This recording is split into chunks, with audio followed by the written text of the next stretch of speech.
திரு என் ராதாகிருஷ்ணன் அவர்களே, திரு ரமேஷ் அவர்களே, அரசு வழக்கறிஞர் ராமச்சந்திரன் அவர்களே, அறங்காவல் குழு உறுப்பினர் திரு சண்முகராஜ் அவர்களே, மாமண்ட உறுப்பினர்கள் நகர்மன்ற உறுப்பினர்கள் திரு ஜோஸ்பின் லூர்து மேரி அவர்களே, திரு கனகராஜ் அவர்களே மற்றும் அறங்காவல் குழு உறுப்பினர் மாவட்ட உறுப்பினர் திருமதி இந்துமதி அவர்களே மற்றும் இந்த நிகழ்ச்சியில் பள்ளியில் பணிபுரிந்து வரும் இருபால ஆசிரியர் பெருமக்களே, ஆசிரியர் அல்லாத அரசு ஊழியர்களே, அதுபோல பத்திரிகை மற்றும் ஊடகத்துறை நண்பர்களே, எங்களோட நிகழ்ச்சி கலந்து கொண்டுள்ள அத்துணை திராவிட முன்னேற்ற கழக செயல் வீரர்களே, அத்துணை விழாவாக இருக்க முடியும் என்று கூறிக்கொண்டு 100 விழா அவ்வளவு பலம் பெரும் பள்ளியா இருக்கு இந்த பள்ளி. அப்படிதானே 100 ஆண்டுகள் கடந்து போயிடுச்சு. இந்த பள்ளி நம்முடைய மாணவர்களின் நலனுக்காக தொடங்கப்பட்டு இன்னைக்கு 100 விழா கொண்டாடுகிறதுனா நம்முடைய முதலமைச்சர் தளபதியார் அவர்கள் இந்த மாதிரி இவ்வளவு பழம்பெருமை வாய்ந்த 100 ஆண்டு வாய்ந்த அந்த பள்ளிகளில் எல்லாம் நிச்சயமாக ஆண்டு விழா எடுக்க வேண்டும், 100 விழா சிறப்பாக கொண்டாடப்பட வேண்டும் என்றுதான் இன்னைக்கு நாங்கள் எல்லாம் வந்திருக்கிறோம். ஆக அந்த ஆண்டு விழான்னு சொல்லும் போது பள்ளியுடைய பெருமையும் விலை தெரியும், அந்த படித்த மாணவர்களுக்கும் ஒரு ஊக்கம் பிறக்கும் என்ற முறையில தான் இந்த ஆண்டு விழா 100 விழாவாக நம்முடைய முதலமைச்சருடைய அறிவுரைப்படி இன்னைக்கு கொண்டாடப்பட்டு வருகிறது. பொதுவாக நம்முடைய முதலமைச்சர் அவர்கள் எங்க பேசலாம்னு சொல்வாரு, என்னுடைய கல்வியும் மருத்துவமும் எனக்கு 2 கண்கள் போன்றது அப்படின்பாரு. மருத்துவம்னா என்னது? மக்களுக்கு மருத்துவ சேவை செய்யறது இல்லையா, மக்கள் நல்வாழ்வுத்துறை. கல்வினா கல்வித்துறை. ஆகவே கல்வித்துறையும் மக்கள் நல்வாழ்வுத்துறையும் முதலமைச்சரை 2 கண்கள் போல பார்த்து அதிக அளவு நிதி ஒதுக்கீடு செய்யப்படுகிறது. புதிய திட்டங்களுக்கெல்லாம் நிதி ஒதுக்கீடு செய்யப்படுகிறது. எதுக்காக? நீங்க எல்லாம் சிறந்த எதிர்கால தலைவர்கள், அப்படிதானே? இன்றைய மாணவர்கள் நாளைய தலைவர்கள், அப்படிதானே? முதலமைச்சர் அவர்கள் அவ்வளவு முயற்சி எடுப்பது எதிர்கால தலைவர்களாகிய மாணவர்களை திறமையானவர்களாக நல்ல தரமான கல்வி வழங்க வேண்டும், திறமையான ஒரு எதிர்கால தலைவர்களை உருவாக்க வேண்டும் என்பதை நோக்கத்தோடு தான் கல்வித்துறைக்கு மட்டும் போன பட்ஜெட்ல கிட்டத்தட்ட 44,000 கோடி ரூபாய் ஒதுக்கீடு செய்யப்பட்டது. அதுபோல தொடக்க பள்ளியில படிக்காம பாருங்க, 1 முதல் 5 வரை படிக்கிற பசங்களுக்கு காலை உணவு திட்டம், நம்முடைய மாணவர்களுக்கு வானவில் மன்றம், சின்ன பிள்ளைங்களுக்கு என்ன எழுத்தும். கொரோனால 2 வருஷம் பள்ளிக்கூடத்துக்கே போகாம எல்லாரும் பாஸ் ஆகி வந்தாச்சு இல்லையா?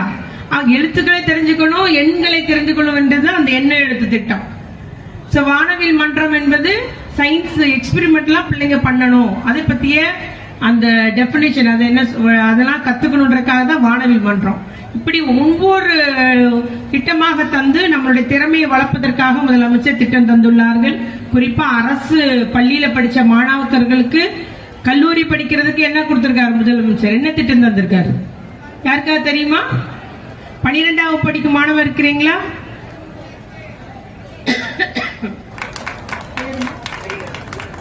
கிளாஸ் 10th பையன் தெரிஞ்சு வச்சிருக்கான், +2 பையன் தெரியல, தெரிஞ்சு வச்சுக்கோங்க. தமிழ் புதல்வன் திட்டம் ஹரிஹர சுந்தருக்கு இந்த பரிசுகளும் பாராட்டுகள். எல்லாரும் கை தட்டலாமா?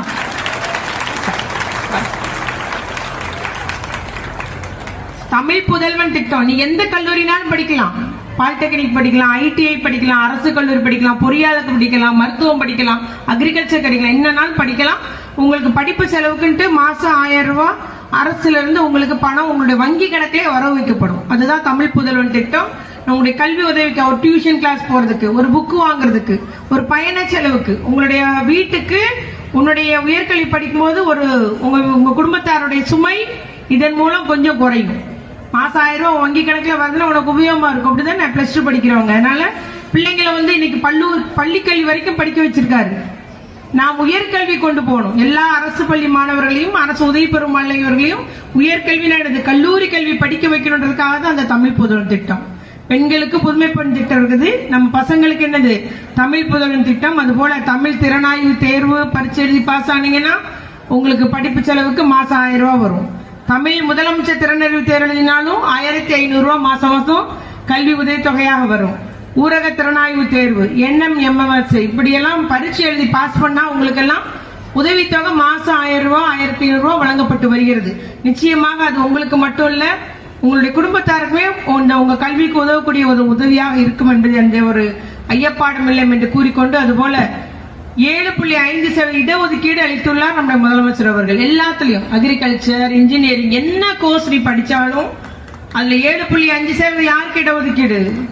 அரசில் உள்ள கிராமப்புற மாணவர்கள் அரசு பள்ளி மாணவர்களுக்கு இடஒதுக்கீடு அளிக்கப்பட்டது. அதனால நீ படிச்சு முடிச்சின்னா இங்கெல்லாம் அப்ளை பண்ணி உனக்கு எந்த கோர்ஸ் படிக்கணுமோ உனக்குன்னு இடஒதுக்கீடு இருக்கு, அதுலயும் சேர்ந்து படிக்கலாம். சேர்ந்த உடனே என்னதுக்கு அப்ளை பண்ணணும்? தம்பி புதல்வன் திட்டத்துக்கு கல்லூரி மூலமே விண்ணப்பிச்சீங்கன்னா உங்களுக்கு ரூபாய் வரும். ஆகவே மாணவர்கள் எல்லாம் நம்மள அழியா சொத்துன்றது கல்விதான். நீ படிச்சதை யாரும் உன்ட்ட பிடுங்க முடியாது. நல்ல முறையில படி, அறிவாற்றல வளர்த்துக்கோங்க, சிறந்த அறிவுள்ளவங்களா இருக்கணும்.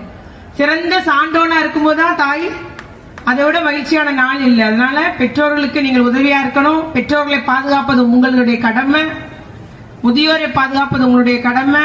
மூத்தோர் சொல் கேட்டு நடங்க, நல்ல முறையில படிங்க, பாடத்தை புக்கு ஃபுல்லா வாசிங்க.